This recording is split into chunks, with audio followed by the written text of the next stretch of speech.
हरी बोल माताजी. चालू हो झाले हो रेकॉर्डिंग. हो. हरि बोल. ओम अज्ञानतिमिरन्धस्य ज्ञानाञ्जनशलाकया चक्षुरुन्मिलितं येन तस्मै श्रीगुरुवे नमः। नमः ॐ विष्णुपदाय कृष्णपृष्ठाय भूतले श्रीमते भक्तिवेदान्त स्वामिने इति नामिने। नमस्ते सरस्वती देवे गौरवाणी प्रचारिणे निर्विशेष शून्यवादी पाश्चात्य देशतारिणे। जय श्री कृष्ण चैतन्य प्रभु नित्यानंद श्री अद्वैत गदाधर श्रीवासादि गौर भक्तवृंद। हरे कृष्णा कृष्णा कृष्णा हरे हरे, हरे राम राम राम हरे हरे। हरे कृष्णा कृष्णा कृष्णा हरे हरे, हरे राम राम राम हरे हरे। हरे कृष्णा कृष्णा कृष्णा हरे हरे, हरे राम राम राम हरे हरे।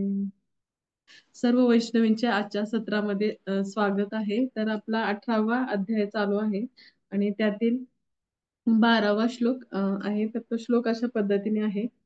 अनिष्ट मिष्ट मिश्रच त्रिविध कर्मण फलम भवन्त्य त्यागिना प्रत्यन तू संन्यासीना क्वचित। याचा अर्थ असा आहे, जो त्यागी नाही त्याला मृत्यूनंतर इष्ट अनिष्ट व मिश्र असे 3 प्रकारचे कर्मफल प्राप्त होते, परंतु जे संन्यास आश्रमात आहेत त्यांना कर्मफलाचे सुख अथवा दुःख भोगावे लागत नाही। तर श्री प्रभुपादांद्वारे तात्पर्य श्रील प्रभुपाद की जय। श्रीकृष्णांशी श्रीकृष्णांशी आपला संबंध आहे या ज्ञानाने जो कृष्ण भावना भवित मनुष्य कर्म करतो तो नित्य मुक्त आहे।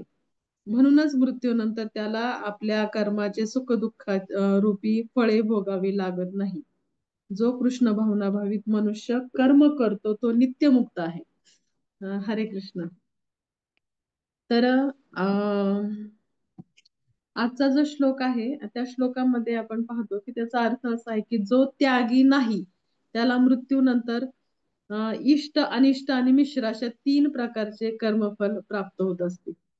आता एक तर मूळ आपला पूर्ण जो अध्यायामध्ये आहे ना, बरेचशा श्लोकामध्ये त्यागाचे खूप महत्व सांगितले आहे। आपण इथून पुढेही बऱ्याच गोष्टीमध्ये पाहिलं की कशा पद्धतीने त्याग असतो आणि त्यागानुसार 3 प्रकारचे त्याग जसं पाहिले आपण,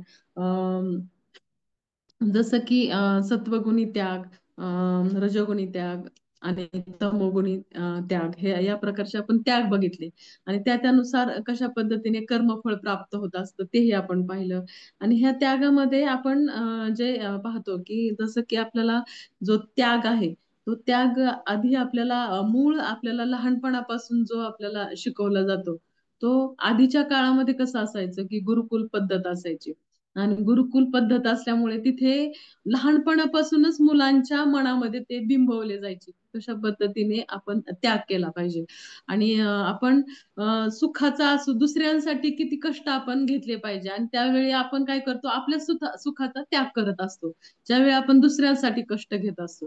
म्हणून आपल्याला असं वाटतं की मी का बरं याच्यासाठी असं ह्या गोष्टी करायच्या किंवा मी का ह्याच्यासाठी मी इतकं माझं चांगलं आरामशीर जीवन आहे ते त्याचा त्याग करायचा आहे कशामुळे करायचं ह्या गोष्टीचा आत्ताच्या कलियुगातले जी लोक आहेत आपण ते आपल्या मनाची स्थिती अशी आहे की आपण का करायचा हा प्रश्न असतो। का का हा प्रश्न म्हणजे मला माझा फायदा सोडून दुसऱ्यांसाठी मी तोटा का घ्यायचा, ही जी आपली प्रवृत्ती असते ना ती कलियुगी प्रवृत्ती ज्याला म्हणतात ना ती। आणि आधीच्या युगामध्ये बघा की लहानपणापासून की अगदी राजाचा मुलगा असो किंवा अगदी साधा ब्राह्मणाचा मुलगा असतो, गरीब मुलगा असो, कोणत्याही याच्यातला असो आणि तो ज्यावेळेस गुरुकुलला जातो त्यावेळेस त्याला सगळ्या पद्धतीने कुणी राजा असो ना तर तिथं कोणताही भेदभाव न बाळगता त्याच पद्धतीने गुरुची सेवा आणि गुरुपत्नी त्यांची सेवा तिथं जे काही ते सांगतील ते करावे लागायची।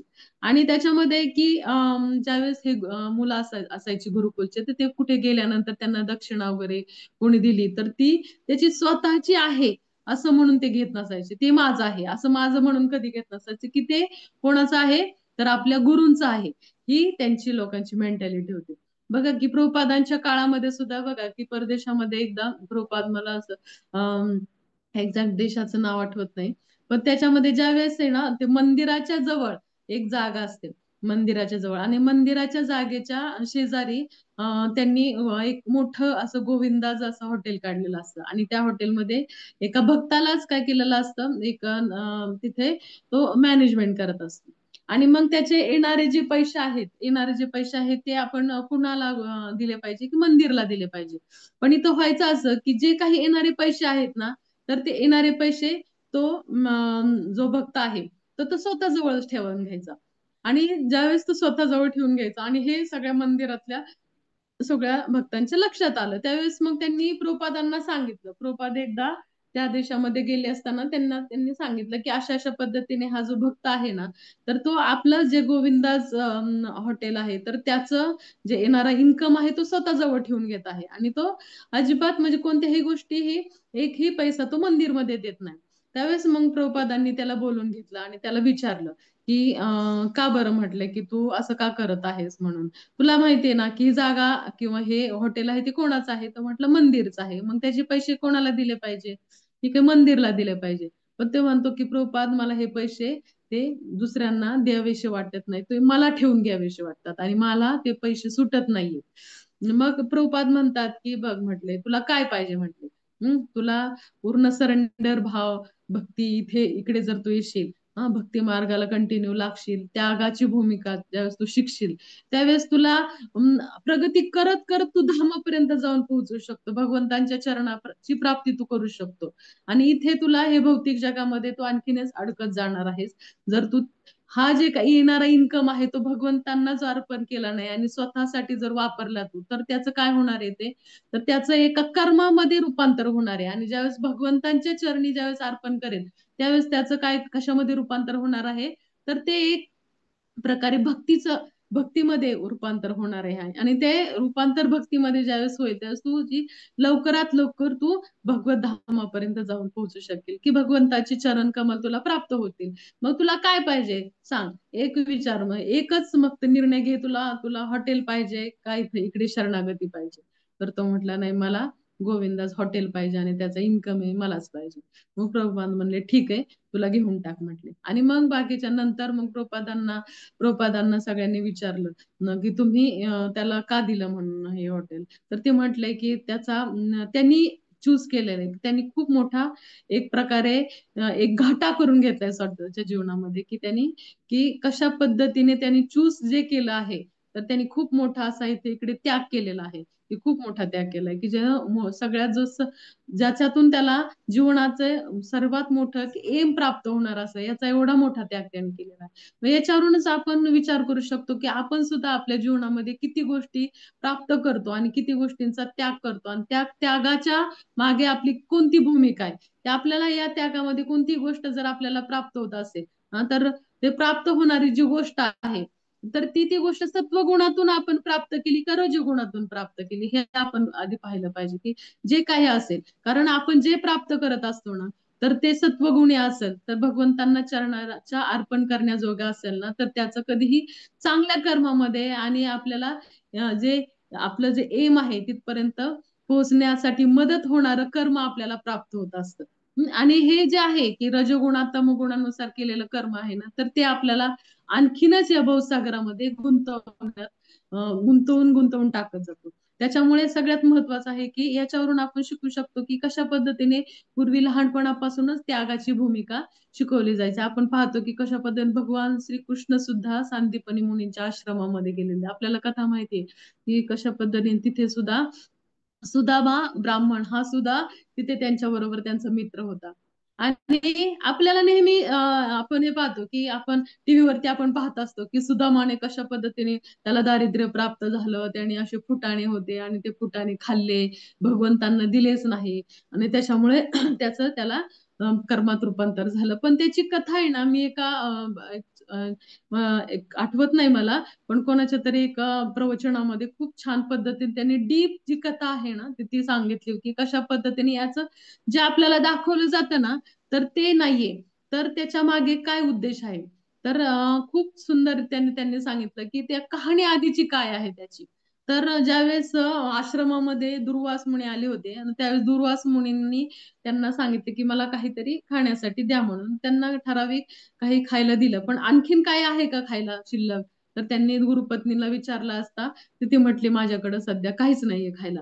पण गुरुपत्नीने काय केलेलं असतं, थोडेसे जे फुटाणे आहेत, चणे आहेत ते ठेवलेले असतात बाजूला, आणि तिने कशासाठी ठेवलेले असतात की ते चणे भगवान श्रीकृष्ण आणि हा जो सुदामा आहे ते जंगलामध्ये जाणार असतात आणि त्यांना काही खायला देऊ शकणार नाही, म्हणून त्यांना काहीतरी आपल्याकडून जाताना द्यावं म्हणून तिने गुरुपत्नींनी ते थोडंसं बाजूला ठेवलेलं असतं.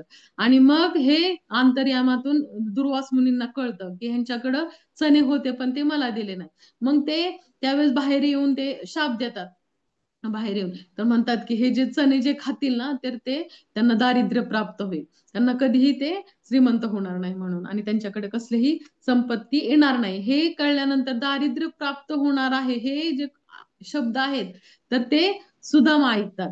आणि सुदामांनी ज्यावेळेस ऐकलं त्यावेळेस मग हे ज्यावेळेस गुरुपत्नीने हे चणे दिले तर ते ह्या चण्यांची जी कथा आहे, चणे जे आहे ते गुरुपत्नीला माहिती नसते याच्याबद्दल शाप आहे म्हणून, तर हा सुदामाला माहित असतं. मग तो सुदामा ब्राह्मण काय करतात ते ते ते चणे घेऊन जातात. चणे घेऊन गेल्यानंतर आपल्याला माहिती का कशा पद्धतीने जंगलामध्ये एक असं वातावरण निर्माण झालं, आणि त्यांनी रात्रभर त्या झाडावरती ते बसलेले असतात आणि त्याच्यावरती ते एकटे ते चणे खाऊन टाकतात. त्यांना माहिती की हे जर चणे मी भगवान श्रीकृष्णांना दिलं, म्हणजे त्यावेळेस मित्र कृष्ण मित्रांना माझ्या मित्राला दिलं तर मित्राला दिल्यावरती त्यांना हा शाप लागेल आणि ह्यांना शाप लागू नये आणि तो शाप फक्त मला लागावा, हा विचार त्यांच्या मनामध्ये आला आणि त्यांनी ते सगळे चणे खाऊन टाकले.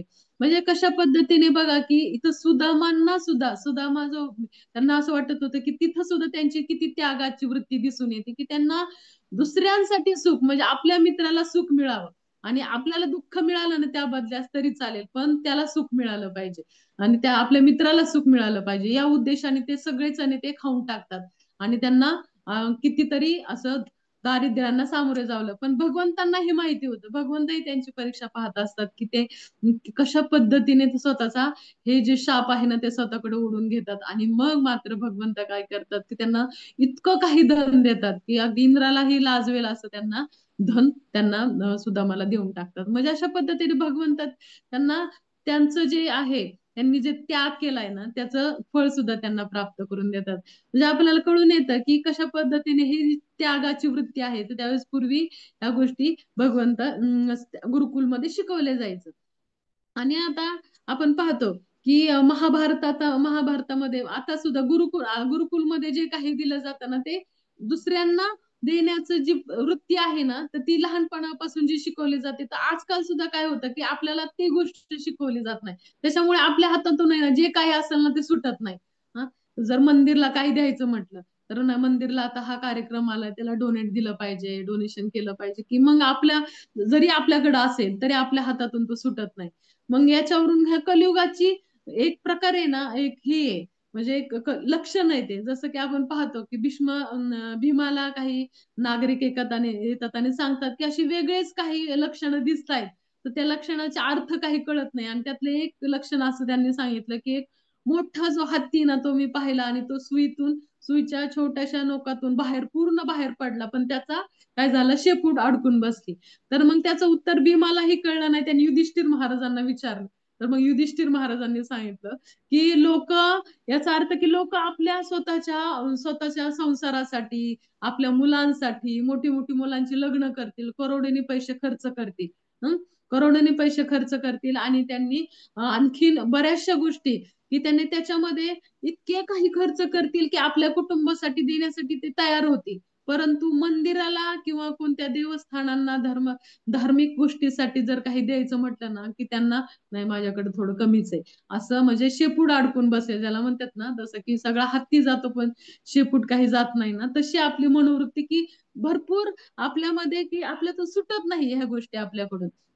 आता बघा की धीरूभाई अंबानी ज्यावेळेस गेले त्यावेळेस त्यांना ज्यावेळेस त्यांचं शरीर जाळण्यासाठी पूर्ण चंदनाचे जवळजवळ 80 किलो कितीतरी त्यांनी ते लाकडं सगळी त्यांनी जाळली होती, 80 किलो. आणि आपण पाहतो की चंदनाचा भाव किती, करोडोने एवढे पैसे त्यांचे तिथं त्या चंदनासाठी, केवळ ते एक शरीर मर्त्य शरीर जाळण्यासाठी एवढे चंदनाचे लाकडांनी त्यांना जाळलं जातं. आणि त्यांनी सांगितलं की जवळजवळ राधा गोपीनाथ मंदिरापर्यंत त्याचा जो वास आहे ना चंदनाचा, तर तो वास तिथपर्यंत येत होता. म्हणजे बघा विचार करा की इतक्या चंदनवाडी ही खूप लांब आहे तिथून, 4-5 किलोमीटर असेल अंदाजे. आणि तिथून इतक्या लांबून सुद्धा गिरगाव चौपाटीपर्यंत त्याचा वास येत होता. मग याचा अर्थ बघा की कशा पद्धतीने की तेवढ्यासाठी आणि झालं की जाळल्यानंतर 1 तास 2 तास तो वास राहिला असेल आणि करोडो रुपये खर्च झाले असतील. आणि मग हे जे करोडो रुपये आहेत ते असेच वेस्ट खर्च झाले ना, की शरीर पण वेस्ट आहे आणि हे जे पैसे आहेत तेही वेस्ट गेले. म्हणजे कशा पद्धतीने लोक विचार करत नाही, स्वतःसाठी म्हटल्यानंतर मात्र करोडोनी खर्च करतील. पण अगदी मंदिरासाठी गेलं तर त्यांच्याकडे मंदिरात गेल्यानंतर तिथे काहीतरी देण्यासाठी त्यांच्याकडं काही नसतं. जसे एक राजाची कथा मला आठवली. एक आपण जे म्हण म्हणत असतो, की झाकली मूठ 1.25 लाखाची. 1.25 लाखाची झाकली मूठ कशामुळे ही म्हण पडली बरं? तर ती म्हण अशी आहे, एक राजा असतो. तर तो राजा काय करतो, म्हणजे राजा एका मंदिराला एक पूर्ण एका गावामध्ये एक मंदिर असतं आणि ते खूप प्रसिद्ध मंदिर असतं. आणि ते प्रसिद्ध छोटसच मंदिर असतं पण फार प्रचिती लोकांना येत असते. आणि त्या राजाला असं वाटलं की आपण सुद्धा त्या मंदिरात दर्शन करण्यासाठी जावं. पण ते मंदिर एवढ्या गावाकडे असतं. मग तो पुजारी काय म्हणतो की आपल्याला आता राजा येणार म्हटल्यावरती आपल्याला सगळं काही नीटनाटकं करून घ्यावं लागेल. मग राजा येणार आहे म्हणून तो काय करतो, त्यातल्या गावाचा जो रस्ता आहे ना, तर सगळा तो साफ करून घेतो. तो एकदम प्लेन करून घेतात. मंदिराला कलर देऊन घेतात. मंदिराला कलर देऊन घेतल्यानंतर आसपासची सगळीकडे स्वच्छता करतात, कंपाऊंड तयार करतात, झाडे लावतात, आता राजा येणार आहेत म्हणून. आणि मग सगळीकडे अशी सगळी पूर्ण तयारी होती आणि राजा येतो. राजा आल्यानंतर तो मंदिरामध्ये जातो. मंदिरात गेल्यानंतर 1 तास तो पुजारी त्यांच्याकडून खूप मोठी अशी पूजा हवन सगळं करून घेतात राजाकडून. आणि राजा काय करतो, जाताना 1 रुपया जो असतो ना तो त्या मंदिराच्या तिथं देवाच्या समोर ठेवतो, 1 रुपया. आणि निघून जातो. सॉरी, 1.25 रुपया तो त्या मंदिराच्या समोर ठेवतात. आणि ठेवल्यानंतर दक्षिणा म्हणून 1.25 रुपया दिल्यानंतर मात्र 1.25 रुपया दिल्यानंतर मात्र ह्या पुजाऱ्याला मात्र चकितच होऊन जातो. म्हणतो की आता राजा आला म्हणून मी एवढा खर्च केला. त्याला असं वाटलं की राजा येणार म्हणजे तो मोठं असं धन काही डोनेट करणार. त्याच्यामुळे तो सगळं स्वतःच्या खर्चाने सगळे साफसफाई करतो, रोड तयार करून घेतो, सगळं काय करून घेतो. आणि दक्षिणा किती प्राप्त होते, तर 1.25 रुपयाची दक्षिणा प्राप्त होते. मग मात्र त्याला असं वाटतं आता काय करायचं, आता काय करायचं. पण पुजारी पण फार हुशार असतो. तर मग पुजाऱ्याला सगळेजण विचारतात आसपासचे की तुम्हाला राजाने किती दान दिलं, राजाने किती दान दिलं. तर ते म्हणतात की नाही, राजाने एवढं दान दिलंय की मी मी आता त्या राजाने दिलेल्या दानाचा काय करणार आहे की निलाव मांडणार आहे. तर मग सगळीकडे दौंडी पिटवली जाते की राजाने जे काही दक्षिणा दिली ना, किती तुम्हाला त्याचा निलाव केला जाणार आहे. तर ज्यांना जो पाहिजे ना तर त्याच्यावर निलाव सुरू करा म्हणून. म्हणून सगळीकडे अशी दौंडी पिटवतात की राजाने दिलेल्या दानाचा लिलाव केला जाणार आहे. मग मात्र ती दौंडी हे राजापर्यंत जाऊन पोहोचते. मग राजा मात्र हेच होतं, चकितच होऊन जातो. जर लोकांना कळलं कोणी लिलाव मोठे मोठे पैसे देऊन हा लिलाव काय आहे, राजाने काय दिले, तर ते जर घेतलं तर लोकांना कळेल, भोपळा फुटेल की आपण 1.25 रुपया दिलं होतं म्हणून. तसं म्हटल्यावरती मात्र तो खूप घाबरतो राजा. म्हणतो की आपल्या आता इज्जतीचा प्रश्न आहे, आता काय करायचं. म्हणून तो प्रधानजींना पाठवतो आणि म्हणतो की तिथं 1.25 रुपये आहे ना, तर तो 1.25 लाखाला 1.25 रुपये खरेदी करून घ्या आणि घेऊन या आत म्हणून. म्हणून हा प्रधानजीच जातो आणि तो लिलाव किती 1.25 लाख तिथं ठेवतो आणि 1.25 रुपया घेऊन आपल्या मुठीमध्ये येतो. सगळे त्याला विचारतात की मुठीमध्ये काय काय असं, राजाने काय दिलंय, प्रधानजींना विचारतात राजाने काय दिलंय जे तुम्ही मुठीमध्ये एवढं लपून ठेवलंय. तर ते म्हणते खूप अनमोल गोष्ट आहे, मी ती सांगू शकत नाही. असं म्हणून तो घेऊन जातो. आणि मग जसं म्हणतात की झाकली मूठ 1.25 लाखाची, म्हणजे आतमध्ये काय आहे झाकली तर नीट आहे, जर उघड केलं तर सगळा भोपळा फुटणार आहे. अशा पद्धतीने दान धर्म करण्याची जी प्रवृत्ती आहे ना ती लोकांची आहे, की जे काय करतात की जे काय आहे ना ते कितीही स्वतःच्या ऐश्वर्यामध्ये स्वतः असले ना, तर स्वतःकडे किती ऐश्वर्य असलं तरी सुद्धा ते ऐश्वर्य ते काय करतात स्वतःसाठी उपभोगासाठी वापरतात. पण देवाला देण्यासाठी त्यांच्याकडे 1.25 रुपया फक्त असतो. म्हणजे अशा पद्धतीने लोकांचं हे झालेलं आहे की प्रवृत्ती झाली की कशा पद्धतीने आपण किती त्याग करायचा. म्हणजे पूर्वीचं कसं कल्चर पण त्याबद्दल काही मिळेल अशा आशा नाही. म्हणजे पूर्वीचं काय असायचं की मला काही मिळाले, मी काही चांगलं केलं तर मला काही मिळेल, हे कल्चर नसायचं. की जे दिलं मिळालं तर ठीक, नाही तर नाही मिळालं ना, मला काही नाही दिलं ना त्याबद्दल तरी चालेल. मला त्याची आशा नाही, अशी त्यावेळेसची कल्चर असायचं, प्रवृत्ती असायची त्यावेळेस. की काही नाही मिळालं त्या बदल्यास तुम्हाला मी तुमच्यासाठी काही करायला, कष्ट करायला तयार होईल, आणि त्याच्या बदल्यास मला काही नको, इतकी चांगली धारणा पूर्वी असायची. पण आता की मी काही केलं ना तर तुम्ही काय देणार, हा पहिला प्रश्न असतो. की त्याच्या बदल्यास मला काय मिळणार आहे, माझ्यासाठी काय. म्हणजे जे मी आणि माझे ही जी धारणा जी आहे ना, तर ती त्याचा रिझल्ट काय आहे, तर आजचा श्लोक आहे. त्याचा रिझल्ट आजचा श्लोक आहे. आजच्या श्लोकामध्ये काय आहे की कशा पद्धतीने रिझल्ट असा आहे की जो त्यागी आहे, जो त्यागी नाही, त्याला मृत्यूनंतर इष्ट, अनिष्ट आणि मिश्र असे 3 प्रकारचे कर्मफळ प्राप्त होत असतात. कारण लोकांना काय असंच वाटतं, काय मृत्यूनंतर काय, मेलं म्हणजे गेलं, पुढं काय राहणार आहे. हा, कुठं काय कुणी बघितलंय पुढचं. पण काय कुणी बघितलंय म्हणजे काय, की भगवद्गीता स्पष्ट सांगितलंय. आजचा श्लोकच त्याचा रिझल्ट आहे. आजच्या श्लोकामध्ये स्पष्ट सांगितलं. 18.12 सांगा, तुम्ही लगेच पाठच करून ठेवायचं. 18.12 वाचा. त्याच्यामध्ये सांगितलंय मृत्यूनंतर काय.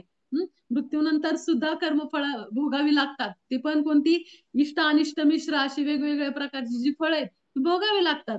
मग हे मृत्यूनंतर आहे. आणखीन आणि दुसरं सुद्धा काही श्लोकामध्ये असं सुद्धा सांगितलं की तुम्ही स्वतः स्वतःसाठी काही जे खाताल, भगवंतांना अर्पण न करता, तर तुम्ही जे काही खात असाल तर ते पाप खात असाल, असं हे सांगितलंय. मग याचा अर्थ काय, की जो काही काम करतो ते स्वतःसाठी जर करत असेल, स्वतःसाठी, तर ती त्यागी प्रवृत्ती नाही. तर त्याला तो त्याग नाहीये. स्वतःसाठी करत असेल तर त्याग नाही, पण दुसऱ्यांसाठी करत असेल, दुसऱ्यांच्या आनंदासाठी करत असेल तर तो खरा त्याग आहे.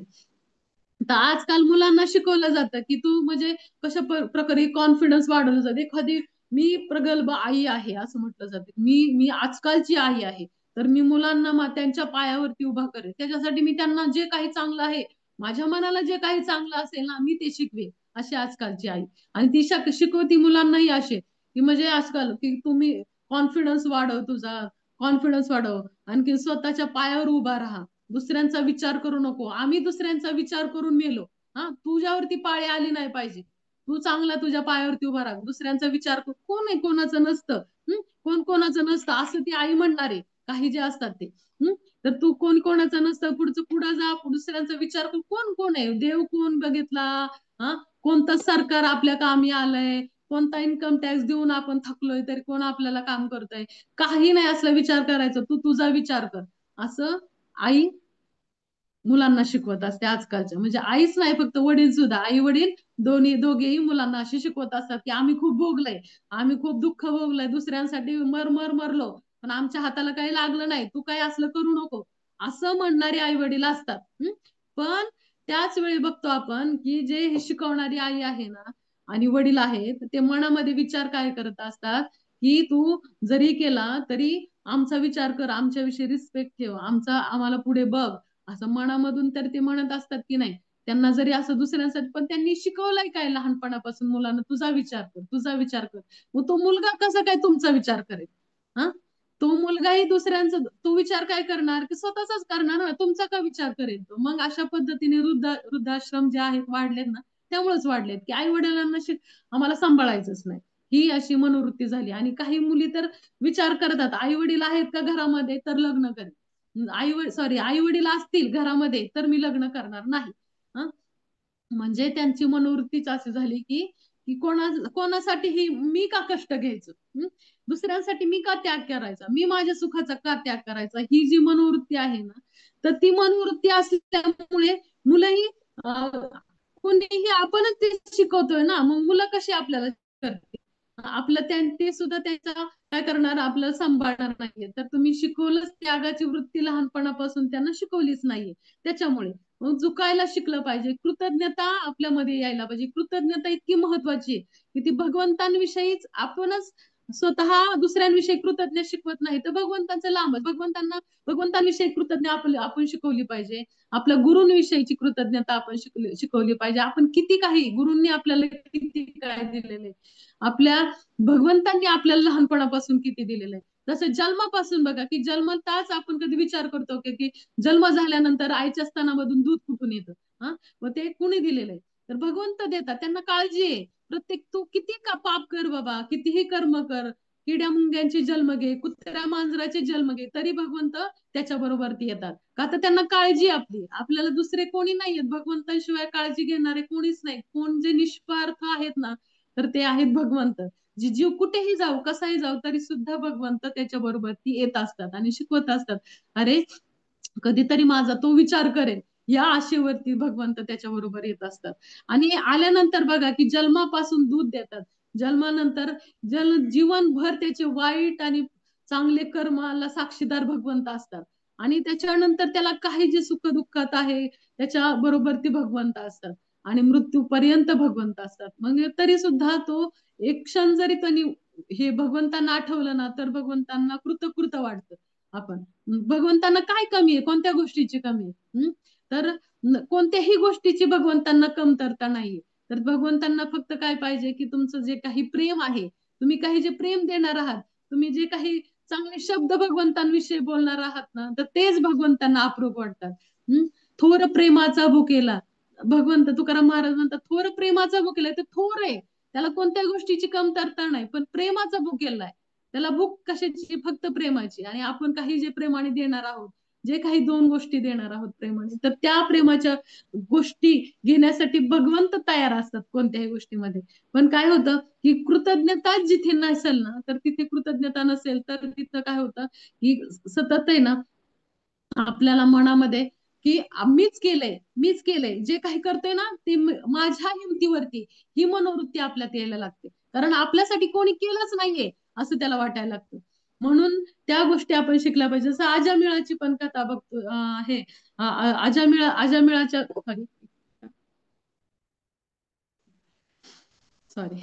तर अशा पद्धतीने की अजामिळाच्या कथेमध्ये सुद्धा बघतो की तो इतका आधी सुद्धा सुरुवातीला किती ब्राह्मण प्रवृत्तीचा होता. आणि ब्राह्मण प्रवृत्तीचा असल्यावरती त्याच्यामध्ये केवळ काही गोष्टी तो पाहतो आणि त्या गोष्टीमुळे त्याच्यामध्ये वाईट गोष्टीचा प्रादुर्भाव येतो.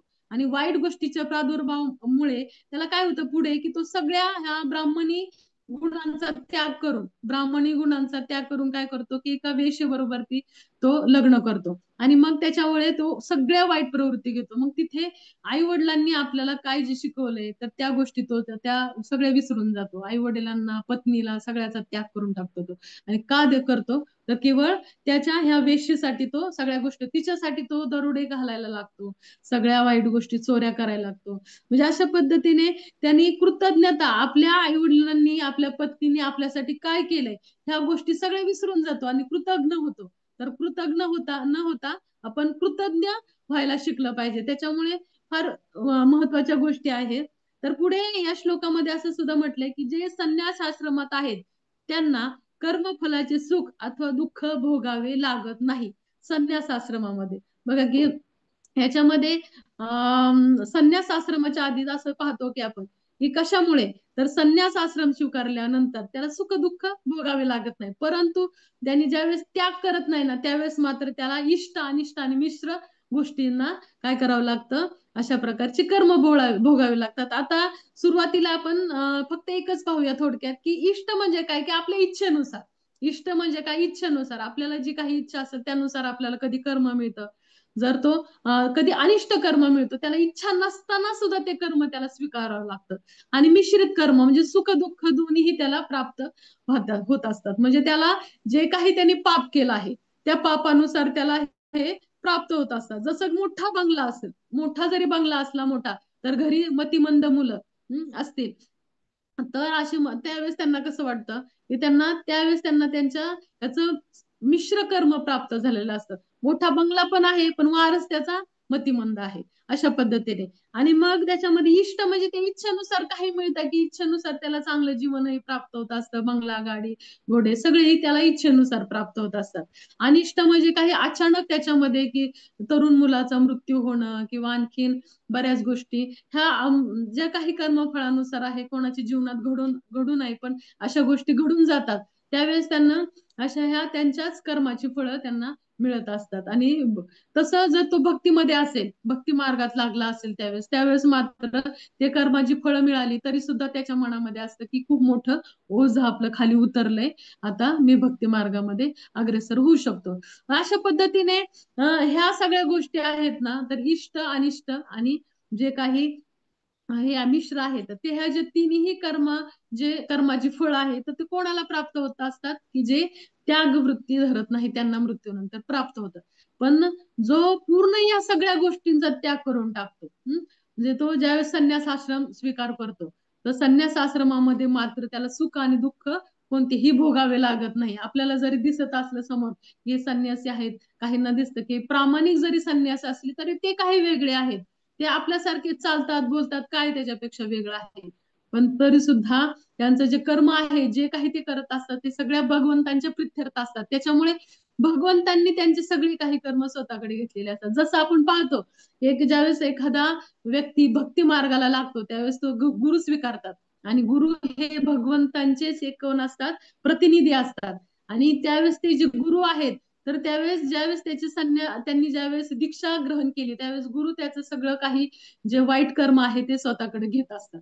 मग त्याच्या वेळी आपण त्यामुळे सर्व काही आपण का आपले नियम पालन केले पाहिजे सगळे, कारण स्वतः आपण काही नियमांचं जर उल्लंघन केलं त्यावेळेस काय होतं, गुरूंना त्याचं फळ भोगावं लागतं. कारण मग गुरूंना हे भोगावं लागू नये त्याच्यामुळे त्यांनी इतकं काही सतर्क असलं पाहिजे सगळ्या काही गोष्टींनी व्यवस्थित होण्यासाठी, नियमांचं पालन तर त्यांनी खूप सतर्क असलं पाहिजे.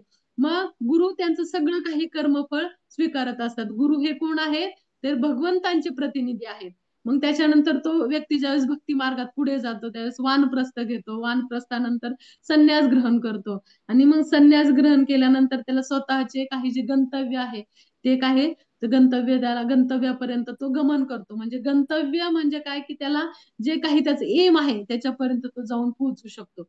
कारण त्याला कोणतेही कर्मफळ लागत नाही, कारण तो जे काही करत असतो ना, अगदी सकाळी उठल्यापासून झोपेपर्यंत ते जे काही करतो ना ते दुसऱ्यांसाठी करत असतो.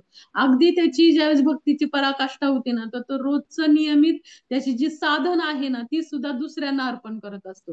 साधन जे मी काही करेन ना ते दुसऱ्यांसाठी, इतकी त्याची पुढे मनोवृत्ती व्हायला लागते. म्हणजे अशा पद्धतीत जे काही आपण आपली काय इच्छा असते की आपल्याला जे काही आपण केलंय ना ते आपल्याला मिळावं, तर तशी नसून त्या जो भक्तीमध्ये तो प्रगत होतो ना त्यावेळेस तो स्वतःची जी काही रोजची साधना आहे ती सुद्धा दुसऱ्यांना अर्पण करत असतो आणि दुसऱ्यांच्या कल्याणासाठी विचार करतो, आणि त्याच्यामध्ये तितकी दयाभाव तितका निर्माण झालेला असतो.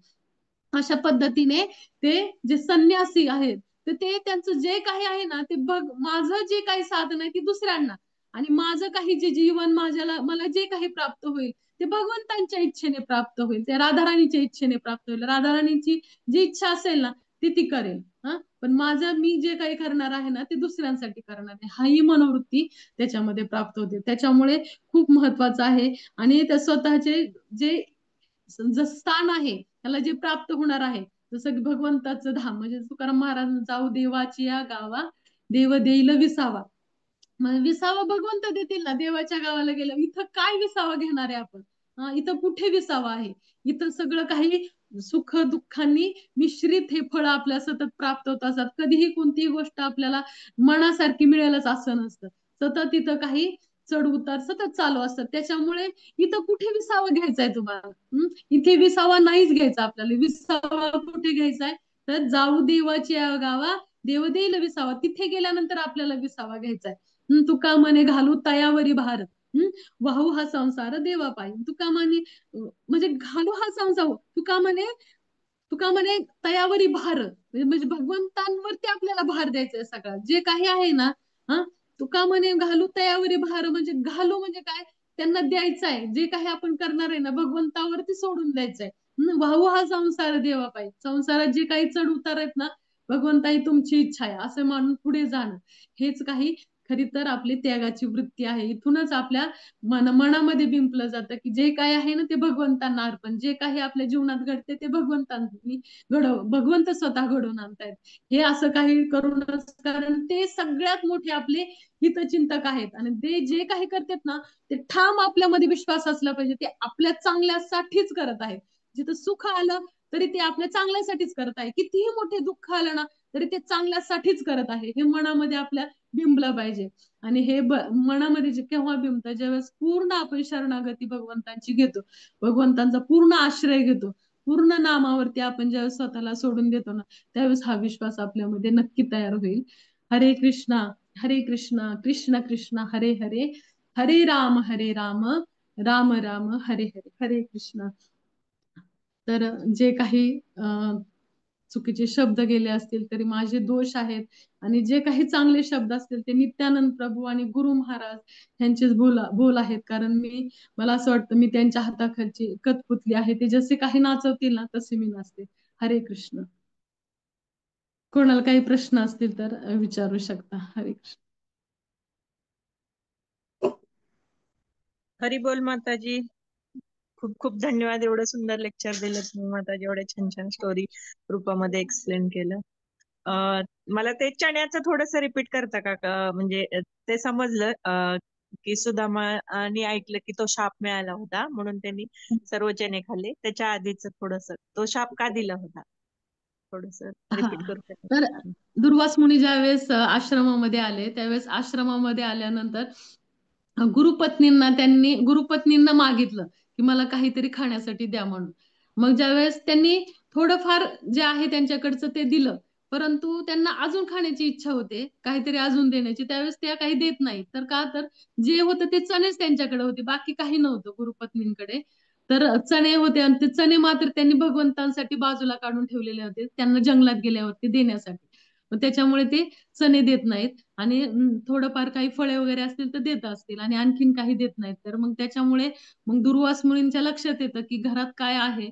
तर ते अंतर्यामातून कळून घेतं की त्या घरामध्ये त्यांचं चणे शिल्लक होते पण त्यांनी मला दिले नाही, हे त्यांना लक्षात येतं. आणि त्याच्यामुळे ते शाप देतात की जे जे कोणी हे चणे खातील ना तर त्यांना हे दारिद्र्य प्राप्त होईल कायमचं. पण भगवंत मात्र तो शाप थोड्या वेळ त्यांचा मान म्हणून सुदामाला शाप मिळतो, परंतु भगवंतांना, जसं भगवंतांच्या हातात सगळ्या गोष्टी आहेत, तर ते शाप उपशाप सगळे काही भगवंतांच्याच हातात आहे. त्याच्यामुळे त्यांना कायम तो शाप लागू नाही झाला, तर त्यांना इंद्राला लाजवेल असं श्रीमंती ही ऐश्वर्य प्राप्त होतं. जसं की भगवंतांच्या हातात आहे शाप कोणाला प्राप्त करायचा आहे नाही. आपण हे पण पाहतो की पूर्ण द्वारका नगरी याच्यामध्ये द्वारकेला जसं गांधारीने शाप दिलेला असतो यदुकुलाच्या नाशाचा, पण भगवंत तरी सुद्धा सगळ्यांना जाऊ देत नाही. तर उद्धव सुद्धा थांबतात त्याच्यामध्ये. उद्धव सुद्धा यदुकुलातलेच आहेत ना, तरी सुद्धा ते जात नाही. भगवंतांची इच्छा आहे ना.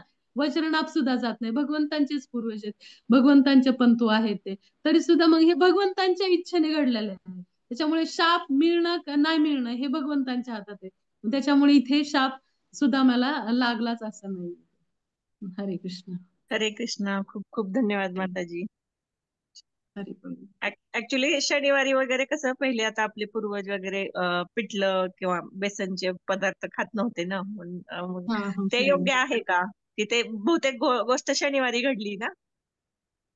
हा, म्हणजे आता मला त्याचं इतकं डिटेल माहिती नाही माताजी, हा, हा. म्हणजे त्या गोष्टीबद्दल. त्याच्यामुळे कारण तर कोणाला माहिती असेल तर सांगू शकता शनिवारच्या पिठल्याची. म्हणजे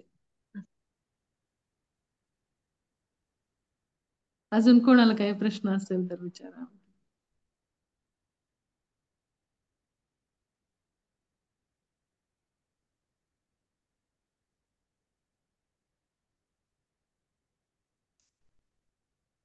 चालेल माताजी, कोणाला प्रश्न नसेल तर आपण थांबूयात का? कारण वेळ पण चालेल बराच चालेल. झालेला आहे. हा? ठीक आहे ठीक आहे. हो. हा, ओके. चालेल. हरी बोल, हरे दंडवत कृष्ण. प्रणाम. थँक्यू हरे माताजी. कृष्णा. हरे कृष्ण.